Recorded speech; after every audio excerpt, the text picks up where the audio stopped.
سلام እግዚአብሔር አምላክ مسكولاتكم يكون كما تكونوا حدرا زملختي كي سمعكم كي تحلفوا لما انت كم فقد እግዚአብሔር አምላክና نيشتي ملختي كم حلالف دلي كلاتكم سمعكم شركة تقبروا دما بتحتنا حتى لما عندكم حلالفوا زدلكم ملختي انتايو بوشتي بزحت سبات مخرج اليوم استفل علي حساب اليوم بوش تزرخوني سبات استفلالي بزحاتهم بفلاي دما استفلالي حاتيات بناي ولك حاتيات زتت حاسكم امنا ولك حاتيات لمد زلخم تدول لي تصف ليهم انتي دا كم محلال فوز دلخم ملخت حدا نغري ابز تفلالي حاتيات وديكم تسفا قريصكم እግዚአብሔር አይመሕረናኒው እግዚአብሔር ይغረ አይብለልናኒ በተባዕልና ዘምጻና ጭንቀት በተዘባዕልና ዘምጻና ኃጢአት መዋጽሲና በመባል ኣብ ተስፋ መቁራጽ ኮንኩም ትድውላለይኽን ነዚ ንኹሉ ኸውን ስለዝደለኹ በዚ ሓደ መልእኽቲ ከም መሐላልፍ ደሊ መቸም ከም ዝፍለጥ ኩላትና ደቂ አዳም ኃጢአተኛታት ኢና በደለኛታት ኢና ምናልባት ክዳና ጻዕዲና አዘራረባና ጸቢቅና ክንከውን ንኽእል ኢና ውሽጥና ግን ኩልና ድኻም ኣለና ኃጢአት ኣለና ምናልባት ነዚ ድኽመትናን ኃጢአትናን ሰባይ ፈልጦን ይኸውን ሰባይ ይርየን ይኸውን እግዚአብሔር ግን ይፈልጠናን ይርየናን እንታይ ዳ እግዚአብሔር ግን ነዚ ድኽመትናን ኃጢአትናን እንዳተመልከተ እንዳራአየ አይጥፋናን አይተቆጣዕናን ምሕረት በዚሕልና ክሳብ ዛ ሰዓት እዚያ ብሂወት ኣለና ካብ ዝዓቢ ጸጋ ነገር ከዓ የለን ሰብ ኃጢአትካ ፈሊጡን ኣይፈለጠን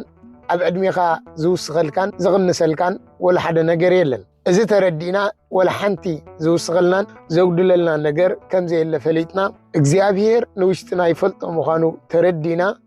ንእግዚአብሔር ንጠምት ንእግዚአብሔር እንመልከት ኣብዚ ብዙሕ ዘጋጥመኒ ግን እንታይ ብፍላይ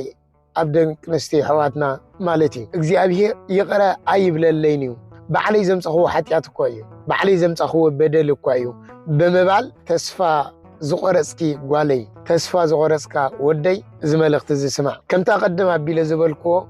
ኣብዛ ምድሪ እዚያ ንጹህ ዝበሃል ነገር የለን ጻድቕ ዝበሃል የለን ኩልና ኃጢአተኛታት ኢና ኩልና በደለኛታት ኢና ኣብ ቅድሚ እግዚአብሔር ድማ ዓብይን ንእሽተይን ኃጢአት ዝበሃል የለን ነዚው ኣብ ቅዳሴና ኩሉ ግዜ ከምዚ እንዳበልና ኢና ንጽሊ ጎይታ መሐረና ንስኻ ድኻም ሰብ ትፈልጥ ኢኸም ንሕናስ ናይ ስጋ ነገር ንሓስብ ብግብሪ ስጋ ድማ ንመላለስ ንኸይድ ንስኻ ዳ ናይ መንፈስ መንገዲ መሐረና ይብል ኣብ ቅዳሴና ድኻም ሰብ ዝፈልጥ እግዚአብሔር አምላኽናይ ድኻም ነፍስ ሰብ ስለ ዝፈልጥ ድማ ከም ብዙሑ ምሕረቱ ምሕረት ክህበና ድኻምና ትፈልጥ ኢኻ ክንብሎ ይዝግባአና እግዚአብሔር አምላኽና ይቕረ በሃል እዩ እግዚአብሔር አምላኽና መሐሪ እዩ ስለዚ ዝገበርናይ ኃጢአቱን ባዕልና ምዃንና ፍልጥ እዩ እግዚአብሔር አምላኽ ኣብ ኃጢአት ክንኣቱ ኣይደግፈናን እዩ ኣብ ኃጢአት ክንኣቱ ኣይረዳእናን እዩ ኣብ ኃጢአት ክንኣቱን ኣይደልን እዩ ግን ወዲ ሰብ ነፃ ፍቓድ ኣለዎ በቲ ነፃ ፍቓድ ዘሎ ተጠቂሙ ድማ ኣብ ፈተና ኣብ ኃጢአት ባዕሉ ይወድቕ ሓደ ብዲያብሎስ እዩ ሓደ ድማ ብገዛ ርእሱ ብናይ ስምዒት ስጉ እዩ ኣብ ኃጢአት ዝወድቕ ግን እግዚአብሔር አምላኽ ኣብ ኃጢአት ወዲቕካ እንዲኻ ብናይ ዲያብሎስ ፈተና ኣብ ኃጢአት ወዲቕካ እንዲኻ ብገዛ ርእስኻ ስምዒት ብናይ ስጋኻ ስምዒት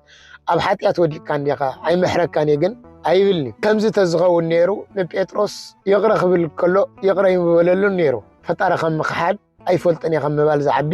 ኃጢአት ኣይነበረን ነታ 7 ጋንንቲ ዝነበርዋ ዘማዊት ማርያም እውን ይቕረ ይበለላን ነይሩ እግዚአብሔር አምላኽ ምሕረት ኣይመሃባን ነይሩ ትንሳኤ ክትርኢ ኣይምገበራን ነይሩ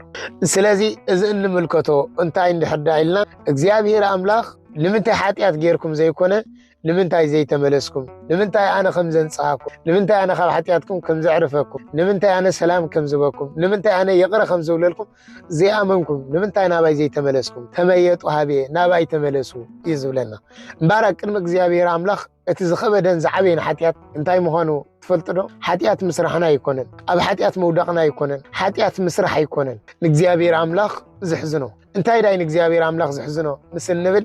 ንእግዚአብሔር አምላኽ ዝሕዝኖ ኣብ እግዚአብሔር ተስፋ መቁራጽ እግዚአብሔር ኣይምሕረንን እዩ ኢልካ ተስፋ መቁራጽ ኣብ እግዚአብሔር ዝኸበደ ኃጢአት ምክንያቱ እግዚአብሔር አምላኽ ይቕረ ዘይብለሉ ኃጢአት የለን እግዚአብሔር አምላኽ ሕድገት ዘይገብረሉ ኃጢአት የለን እግዚአብሔር ይቕረ ይብለለይን ኢልካ ተስፋ መቁራጽ ኣብ እግዚአብሔር ይቕረ ኣይብለለይን ኢልካ ምእማን እግዚአብሔር ኩሉ ኣይክእልን ኢልካ ምእማን ማለት ካብ ዝኸፍእ ኃጢአት ድማ የለን እዚ ከዓ ንእግዚአብሔር አምላኽ ዝሕዝን ንዲያብሎስ ዝሕጉስ እዩ ዲያብሎስ ካባና ዝደልዮ ነገር እንድሕር ሃልዩ ኃጢአት ክንሰርሕ ከለና ደስ እንዳበለ እዩ ዘስራሕና ኣብ መወዳእታ ግን ኣብ እግዚኣብሔር ተስፋ ክንቆርጽ እዩ ዝገብረና ብገዛ ርእስኻ ዘምጽኻ ሓጢኣት እኳ እዩ እግዚኣብሔር ከመይ ገይሩ ይቕረ ክብለልካ እግዚኣብሔር ይቕረ ክብለልካ ንስኻ ሰብ ተቖጺርካ ንስኻ እኮ በደለኛ ንስኻ እኮ ሓጢኣተኛ ኣብ ቅድሚ እግዚኣብሔርካ ጠጠውካ ብምባል ተስፋ ዘቑርጽ ቃል ኣብ እዝንና ሕሹኽ እንዳበለ ኣብ ኣእምሮና እንዳሰኣለ ኣብ ቅድሚ እግዚኣብሔር ምሕረት ከም ዘይንረክብ ኣብ ቅድሚ እግዚኣብሔር ክንቀውም ከም ዘይንኽእል እግዚኣብሔር ይቕረ ክብለልና ከም ዘይክእል ይነግረና ነዚ ኣሜን ኢልና ተተቐቢልና ኢኻ ዝኸበደ ሓጢኣት ይኾነና ስለዚ ምኽረይ እንታይ እዩ ነዛ መልእኽቲ እዚኣ ትሰምዕዋ ዘለኹም ብውሽጢ ትረኽቡን ኩለትኩም ንብሕጂ እውን ምኽረ ትደልዩ ዝኾነ ሓጢኣት ሰሪሕኹም ምኽርኺ ደሊኹም ናብ ኣቦታት ክትቀርቡን ከለኹም ነቲ ዝወሃበኩም ምኽሪ ብግቡእ ክተተግብርዎ ኣለኩም እግዚኣብሔር ከም ዘይምሕረኩም ዘይኮነ ነቲ ዝተወሃበኩም ምኽሪ ተቐቢልኩም ኣሜን ኢልኩም እግዚኣብሔር ከም ዝምሕረኩም ይቕረ ከም ዝብለልኩም ክትኣምኑ ክትክእሉ ኣለኩም ነቲ ዝወሃበኩም ምኽሪ እውን ስለዚ በዚ መልእኽቲ ከመሓላልፎ ዝደለኹ ዋና ኣብ ሰብ ተስፋ ክንቆርጽ ንኽእል ኢና ኣብ እግዚኣብሔር ግን ተስፋ ክንቆርጽ የብልና ብፍጽም ኣብ እግዚኣብሔር ተስፋ ከይትቆርጹ ልበ ኣምላክ ቅዱስ ዳዊት እውን ነዚ እዩ ሕጅስ ተስፋይ መን እዩ እግዚኣብሔር ዶ ይኮነን ይብል ኣብ እግዚኣብሔር ተስፋ ተቆሪጽና ኣብ ምንታይ ኢና ተስፋ ክንግበር ስለዚ በጃኹም ሓደራ ደቀ ኣብ እግዚኣብሔር ተስፋ ኣይ ትቁረጽ ኣብ እግዚአብሔር ተስፋ ተቆሪጽኩም ኩሉ ነገር ትውል ኩሉ ሰብ ኃጢአተኛ ኩሉ ሰብ አቅም እግዚአብሔር በደለኛ መጽሐፍ ቅዱስ ወነዚዩ ኃጢአት አይገብርኩም ዝብል እንደህዳል ይሉስ ሐሳው አቅም እግዚአብሔር ኃጢአት ዘይገበረ የልን ወላ ሐድ ግን ኩሉ ዘንብሮ ዘሎ ምሕረት ይሞኒ ምሕረት ስለዝበዛሐልና እግዚአብሔር እንዳመስገና ጾርና በሙሉ ናብ እግዚአብሔር እንራግፎ እግዚአብሔር ድማ ካብ ኩሉ ደኻምናን ካብ ኩሉ ጸርናን ካብ ኩሉ ኃጢአትና ከዕርፈና ዝተአመነ አምላኽ ኩሉ ጊዜ ኣብ እግዚአብሔር ተስፋ ግበሩ ክንደይ ተስፋ ዝቆረጹ በኃጢአት ስለዘለው ናቦም ምን ትኽትበጽሕ ናበን ምን ትኽትበጽሕ ላይክ ኮፒ ሊንክ ሼር እንዳገበርኩም ናብ ኩሉ ክትበጽሕ ግበርዋ ይኸነለይ እግዚአብሔር ምስኩላትና ይኹን